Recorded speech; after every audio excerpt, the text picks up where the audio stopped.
कांग्रेस प्रदेश अध्यक्ष हर्षवर्धन सपकाल ने महापुरुषों की तस्वीरों को लेकर चल रही राजनीति पर तीखा हमला बोला है। देवेंद्र फडणवीस पर निशाना साधते हुए कहा कि छत्रपति शिवाजी महाराज और टीपू सुल्तान के नाम पर समाज में जहर घोला जा रहा है।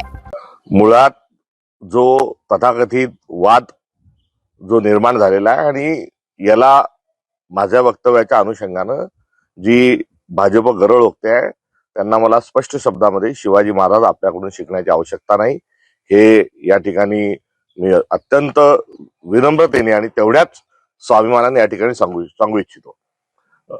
हिंदवी स्वराज्याचे संस्थापक छत्रपती शिवाजी महाराज ही महाराष्ट्राची आमची काँग्रेसची आनबान शान आहे। त्यांचा पराक्रम अद्वितीय आहे आणि त्यांच्या पराक्रमाच्या अनुषंगानं हिंदवी स्वराज्य निर्माण झाले आणि त्या स्वराज्याची प्रेरणा थेट स्वरूपामध्ये आपल्या संविधानापर्यंत आहे। काल पत्रकारांनी मला प्रश्न विचारत असताना विचारले की महामानवांचे आणि विशेष करून शिवाजी महाराज आणि टिपू सुलतान यांचे जे छायाचित्र आहे प्रतिमा ज्या आहेत ह्या कार्यालयामध्ये लावण्यात याव्यात अशी मागणी होत आहे, याकडे आपण कसे बघता।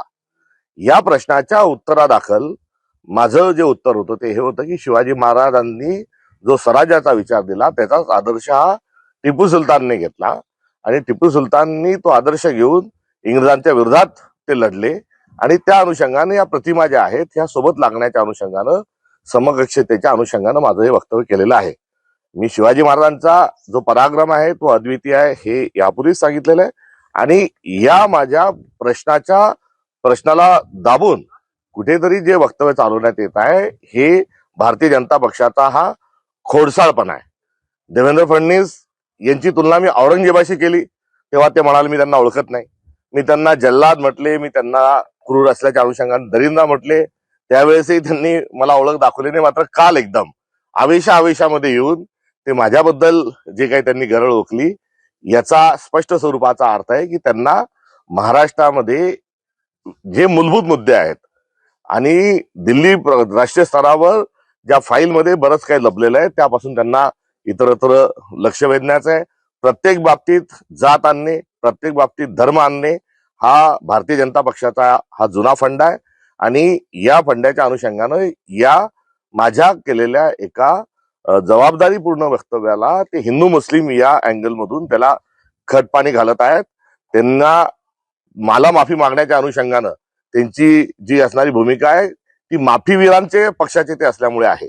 मुळात माझं वक्तव्य हे पूर्ण प्रश्नाच्या सहित जर आपण बघितलं तर त्यामध्ये शिवाजी महाराजांचा जो स्वाभिमान आणि आमचा जो अभिमान आहे तो मी त्यातही अधोरेखित केला होता आणि टिपू सुलतानांच्या अनुषंगानं त्यांची ही गरळ ओकत असताना मला सांगायचं आहे की नुकत्याच नगरपालिकांच्या निवडणुकीत टिपू सुलतानचे फोटो आपल्या घोषणापत्रात होते, आपले बॅनर पोस्टर जे होते भाजपने सरसकट टिपू सुलतानचा फोटो जो आहे हा संपूर्ण महाराष्ट्रामध्ये त्यांनी वापरला।